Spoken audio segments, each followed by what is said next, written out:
Normalmente, apenas uma entre 600 mil pessoas consegue chegar às Olimpíadas. Mas hoje, no estádio Kane, as chances são bem melhores. Os 3.000 atletas mais promissores de 35 países estão reunidos aqui para competir em atletismo, natação e ginástica. Com idades entre 14 e 17 anos, eles são a próxima geração de campeões. Cada um deles é um espécime genético perfeito para os esportes de alto desempenho. No nível genético, todos os humanos se parecem, compartilhando cerca de 99% de seus genes. O que prova que mesmo mudanças diminutas em apenas algumas sequências de DNA podem alterar dramaticamente a aparência e o desempenho de uma pessoa. Os atributos esportivos básicos, como a altura e o comprimento dos membros, estão todos sob forte controle genético. Então, ter genes vencedores significa, em primeiro lugar, ter a forma ideal para conseguir praticar qualquer esporte. Corredores de longa distância, como Averill, se saem melhor se forem esguios e magros. Assim, tem menos peso para carregar até a linha de chegada. Para o arremesso de martelo, é preciso ser alto e corpulento, como esse atleta possante da Polinésia Francesa. Ele só tem 17 anos, mas pesa quase 115 quilos. O rapaz pratica esse esporte há apenas uns 6 meses e se qualificou entre os 5 melhores do mundo quase sem nenhum treino.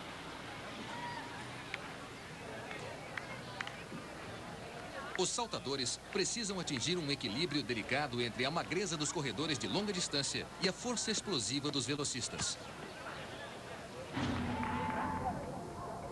Hank Palmer possui a forma ideal para o sprint. Tem pouco menos de 1,82 m. Se fosse alguns centímetros mais alto, ele começaria a desperdiçar energia para impulsionar um corpo grande no início da corrida. Se fosse alguns centímetros mais baixo, teria dificuldade para acompanhar as passadas mais longas de seus oponentes.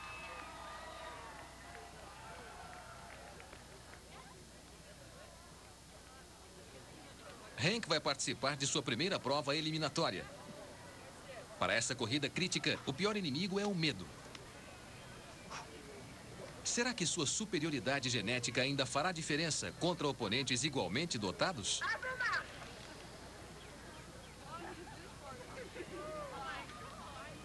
Ele se concentra bastante para eliminar toda a ansiedade de sua mente e qualquer tensão indesejada de seu corpo e liberar sua potência sem esforço.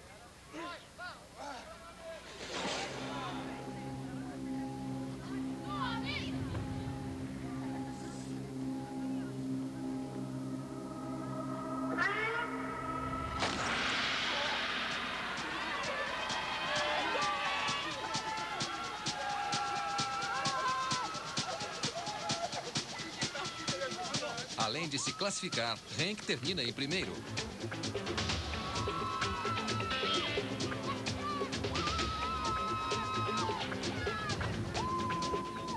Tudo saiu conforme planejado.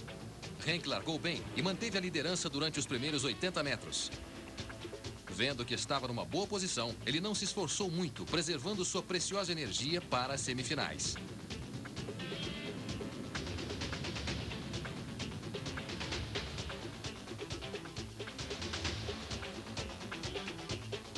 A estrutura corporal é apenas um componente do arsenal genético de Hank e das irmãs Ogrodnik. A influência dos genes nas partes internas cruciais de suas máquinas de alto desempenho é ainda mais fascinante. Especialistas do Departamento de Ciência do Exercício da Universidade Laval nos darão mais dados sobre a superioridade genética de Hank e Averill.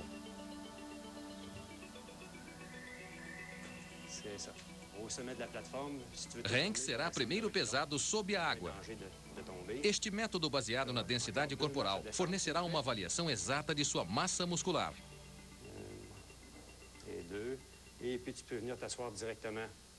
Contrariando a crença popular, o treinamento não aumenta o número de fibras que constituem os músculos. O exercício simplesmente aumenta as fibras que já temos. A massa muscular disponível é uma característica individual influenciada pelos genes. A musculatura esquelética normalmente constitui cerca de 70% do peso de uma pessoa. Com certeza, uma maravilha genética deve exibir resultados bem melhores que esse. O resultado de Hank é simplesmente extraordinário. Os músculos constituem 95% de sua massa corporal. Os estudos mostraram que atletas negros normalmente têm uma porcentagem mais baixa de gordura corporal, um traço genético vencedor, evidentemente compartilhado por Hank.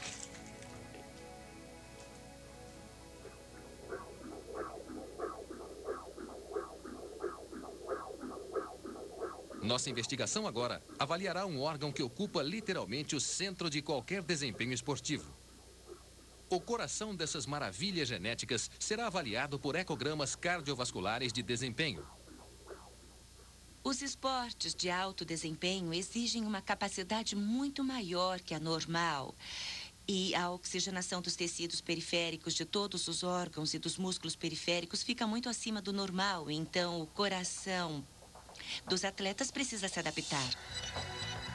Os cientistas acreditam que a influência dos genes sobre o tamanho do coração e a função cardíaca pode chegar a 70%.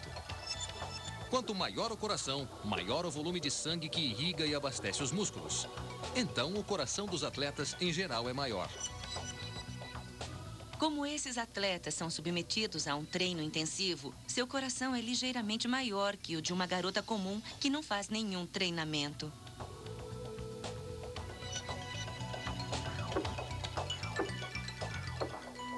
O coração de um velocista como Hank Palmer é ainda mais musculoso. As paredes do seu ventrículo esquerdo são mais espessas para reagir rapidamente ao aumento repentino da pressão sanguínea necessária quando se faz uma corrida de 100 metros.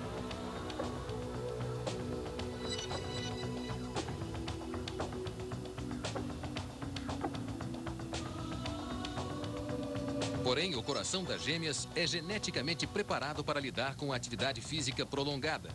O ventrículo esquerdo é enorme, projetado para lidar com o grande volume de sangue necessário para sustentar a atividade muscular durante eventos de resistência. No caso das garotas, uma vez que não precisam dispor de um esforço repentino mantido por um curto período, e sim de um esforço aeróbico, as paredes do coração não precisam ser espessas, como é o caso de Hank. Para atender ao aumento da capacidade aeróbica exigida e fornecer o fluxo sanguíneo adequado durante o esforço, o coração se dilata um pouco e se torna um pouco maior para poder receber e expulsar o sangue e fornecer uma capacidade sanguínea maior durante esse período. Isso mesmo. Levantem os pés, balancem os braços, relaxem os Em ombros. descanso, o coração normalmente bombeia 5 litros de sangue por minuto e pode chegar a até 30 litros quando fazemos qualquer tipo de esforço físico. A maioria de nós só consegue sustentar um fluxo tão alto durante alguns minutos.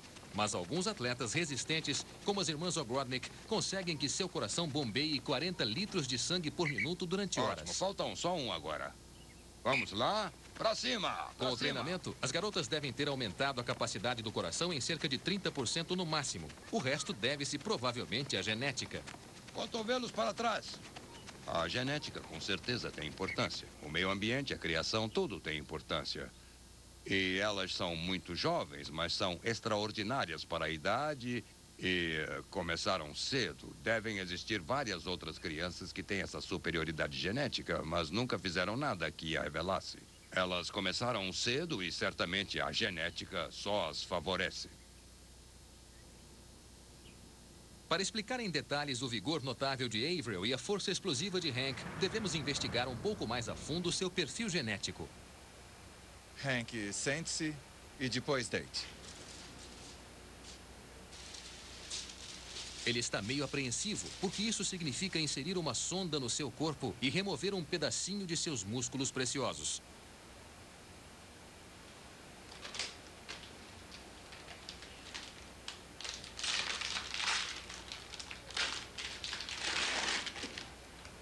Sob anestesia local, é feita uma pequena incisão na parte lateral da perna.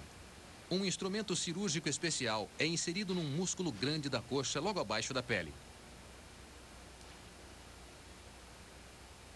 Vou inserir a agulha no seu músculo agora. Vou precisar movê-la um pouco e provavelmente isso lhe dará uma sensação estranha. o bombeamento puxa um fragmento diminuto do músculo para dentro da agulha.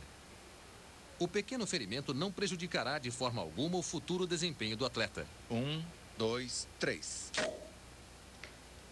A amostra é imediatamente congelada.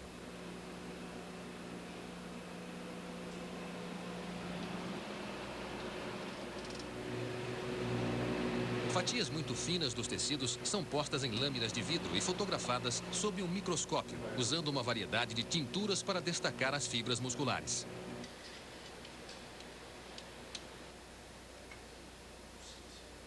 Esse processo revela que os músculos são feitos de 3 tipos diferentes de fibras. Fibras de contração lenta, rápida e ultra rápida.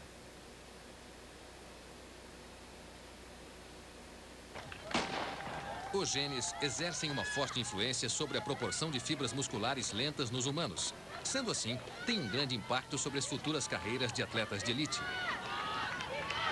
A maioria das pessoas tem, em média, 55% de fibras musculares lentas.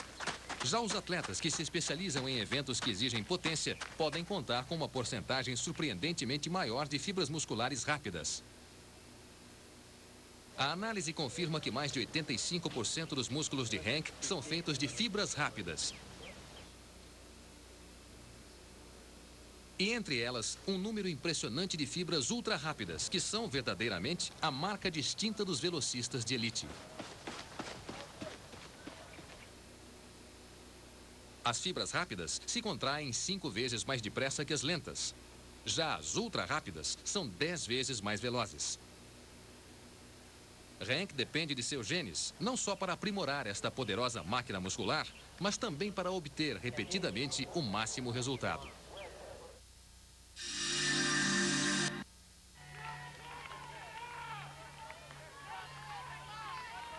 Estamos de volta de Navesyard. Dentro de alguns minutos, Hank participará das semifinais dos 100 metros. Todos os corredores estarão usando o mesmo combustível, ATP, ou trifosfato de adenosina, uma molécula que libera energia que potencializa os músculos. Os humanos têm uma capacidade muito limitada de estocar o ATP, mas os genes podem acionar a produção de proteínas e enzimas para tornar a sintetizá-lo. A próxima corrida também será uma disputa para ver se Hank tem os traços genéticos mais eficientes quanto à queima e produção de ATP. Em antecipação ao sinal da largada, ele se concentra na imagem mental de uma grande bola de energia comprimida pronta a explodir dentro do seu corpo.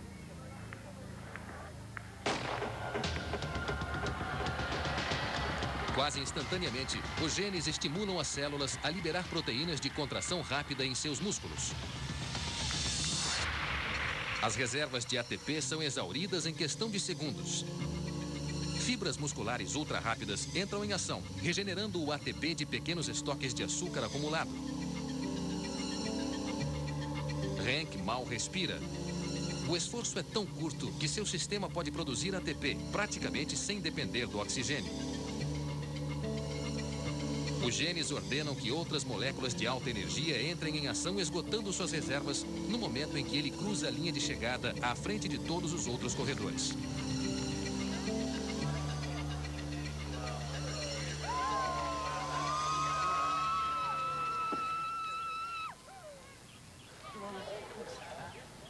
Hank se classifica para a final em grande estilo, correndo os 100 metros em menos de 11 segundos. Isso põe pressão sobre seus oponentes e lhe dá uma evidente superioridade psicológica.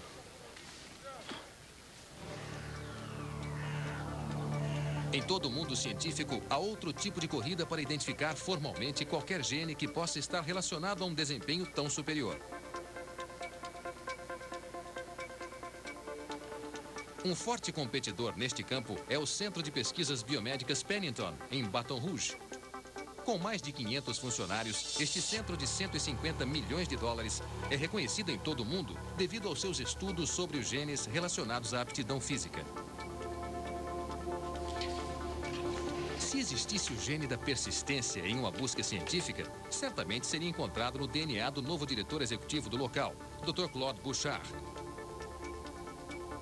Ele é um dos líderes mundiais no estudo da genética e da atividade física e tem procurado os genes do desempenho nos últimos 30 anos. Há uns 30 anos, eu desenvolvi um programa para procurar a base genética da resistência cardiorrespiratória e sua capacidade de treino. E o primeiro paradigma da pesquisa que empregamos foi baseado em gêmeos idênticos. Naquela época, não havia tecnologia para provar sua teoria. Então, o Dr. Bouchard criou um experimento muito astucioso. Se o desempenho era algo herdado, gêmeos idênticos deveriam responder de forma similar ao mesmo programa de treinamento. Percebemos que havia respostas altas e baixas. Grandes diferenças. Algumas melhoraram menos de 5%, outras melhoraram em até 50%. Mas quando observamos os irmãos, membros dos mesmos pares, a resposta deles era idêntica. Eles haviam ganhado a mesma capacidade de absorção de oxigênio que o irmão gêmeo.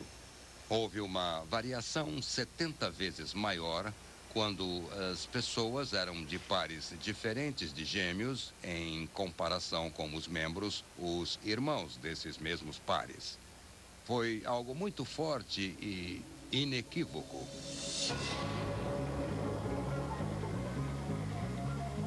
Dr. Bouchard agora dispõe de uma prova científica irrefutável de que os genes estão envolvidos no desempenho e montou um impressionante consórcio de pesquisa internacional que recebeu mais de 40 milhões de dólares para iniciar os 2 maiores estudos sobre genes relacionados à aptidão física. O estudo Heritage começou em 1992 e envolveu 750 pessoas comuns de 200 famílias, que foram escrupulosamente monitoradas desde que se envolveram num rigoroso programa de treinamento para melhorar seu desempenho. Força, força, força, força! Amostras de células brancas do sangue de todos os participantes do estudo Heritage foram congeladas em nitrogênio líquido. A qualquer hora, uma dessas células pode ser descongelada e seu conteúdo genético pode ser extraído e forçado quimicamente a se duplicar.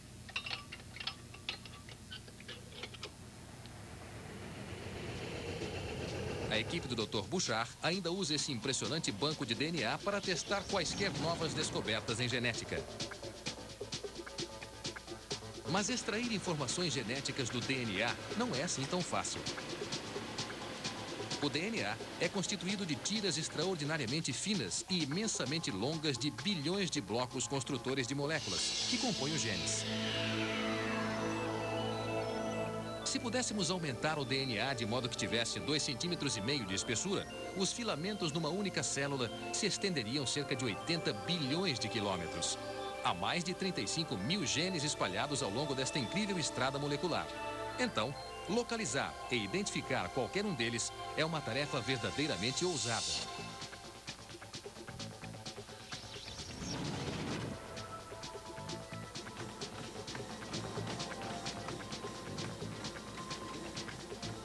A busca do Dr. Bouchard está longe de acabar, pois cada gene do desempenho recém-descoberto acrescenta outra peça em um quebra-cabeça extraordinariamente complexo. Agora vou começar o teste de verdade. Vai ficar assim por 1 minuto. Seria errado e impreciso concentrar essas linhas de pesquisa na localização do gene de desempenho com a esperança de poder selecionar as pessoas por causa do seu conteúdo genético ou manipular seu gene. A biologia é muito mais complexa que isso. Mas, ao mesmo tempo, precisamos continuar a pesquisa nessas áreas. Não é de admirar que a ciência médica esteja tentando desesperadamente revelar os segredos dos genes da resistência. São eles que transformam Avery Ogrodnik num super-humano. 1, 2, 3. Para o lado. 1, 2, 3. Mais uma vez, no meio. Para ver até que ponto ela conseguiria forçar sua capacidade genética, a máquina loura concordou em participar do teste de resistência mais extenuante já concebido.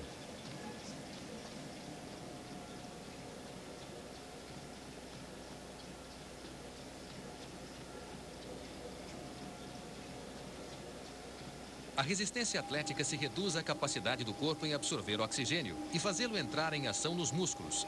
E é isso que estamos avaliando aqui, a absorção máxima de oxigênio ou VO2 máximo. Este teste possui apenas uma regra: continuar correndo até não aguentar mais.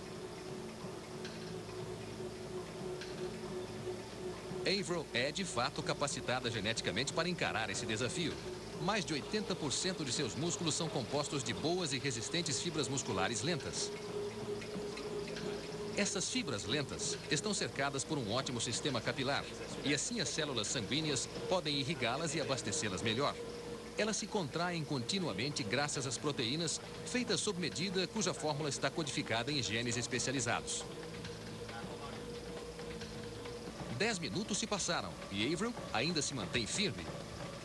Seus torturadores aumentam a velocidade da esteira e sobem a plataforma. Felizmente, os músculos de Averill também contam com as mitocôndrias, uma forma particular de DNA que funciona como pequenas fábricas de energia bem no coração de cada célula. Uma alta concentração desses energéticos encontra-se nas fibras musculares lentas, tornando-as muito resistentes à fadiga.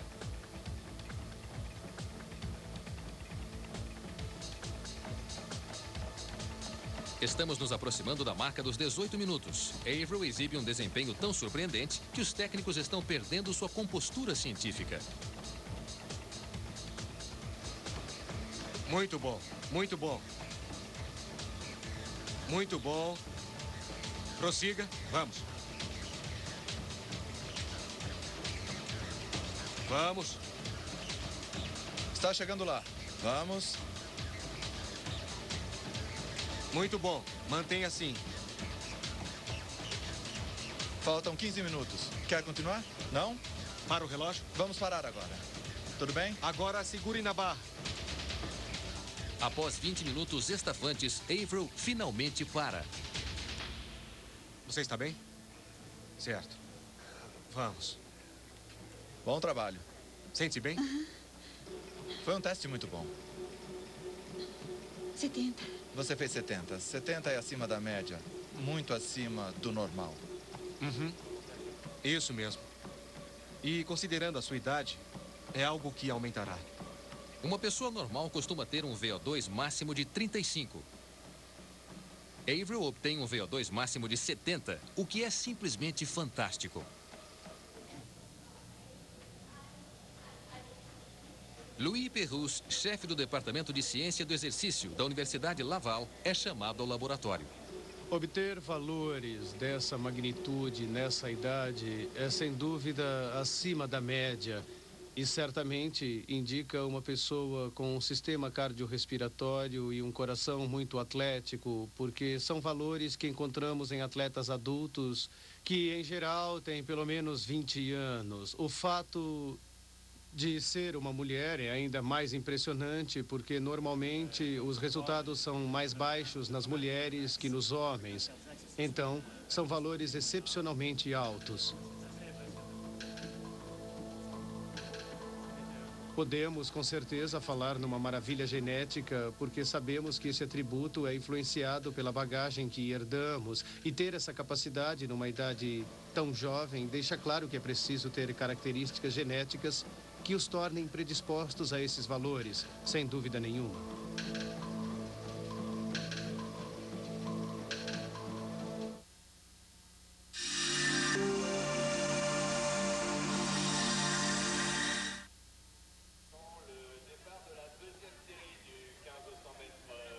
Voltamos às Gymnasiads, onde as habilidades genéticas de Averill enfrentarão o teste máximo.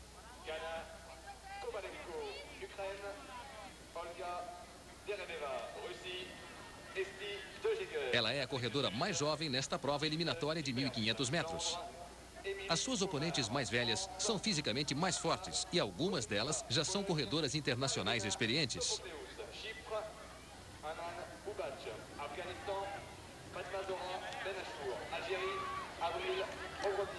Canada, Zuleika Garcia, Porto Rico, Marta Romo, Espagne, et enfin Maria Tanaka, Grèce.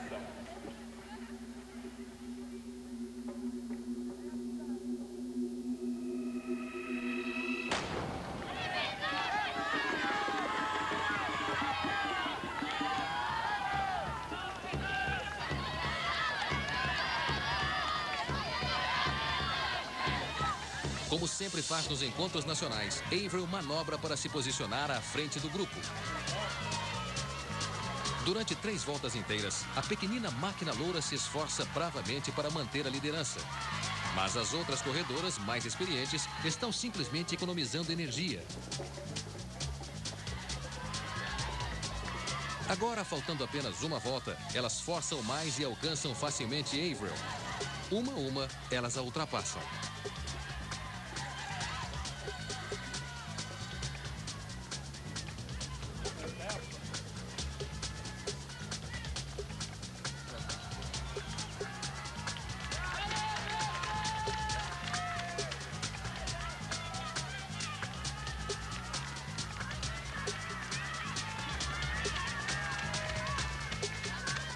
O grupo deixa Averill bem para trás. Ela termina em 13º lugar e é eliminada. Seu tempo é de 4 minutos e 52 segundos, 10 segundos acima do seu recorde pessoal. A corrida de 1.500 metros acaba sendo vencida por uma garota mais velha da Letônia, em 4 minutos e 26 segundos. Um desempenho bem além da capacidade atual de Averill. Ainda assim, é uma experiência dolorosa, porque como Hank Palmer, Averill simplesmente odeia perder. O bom é que a Averill é uma vencedora, uma conquistadora. Ela não aceita perder, assim como Hank Palmer, e só tem 14 anos. Está aqui com garotas de 17 anos. Ela não venceu, mas liderou durante 3 das 4 voltas. Faltou uma volta, além dos 3 anos de diferença. Daqui a 3 anos é quase certo que ela vença todas as garotas de 17 anos, porque é assim que funciona. Ela não aceita ficar em segundo. E tem talento.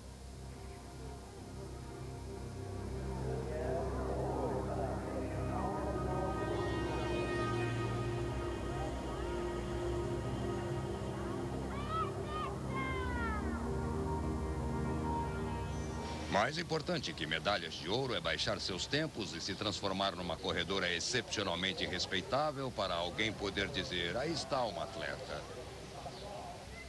E se você levar esse rótulo com você pela vida fora, se for considerado uma atleta excepcional, ouro ou prata, o que importa? Uma razão pela qual Averill e Hank são atletas de elite é que ambos possuem uma habilidade inata. Quando Hank tinha 15 anos, ele correu os 100 metros em 11 segundos. Um ano depois, ele fez isso em 10,61. Agora está com 17 anos e logo saberemos se ainda poderá melhorar esta marca.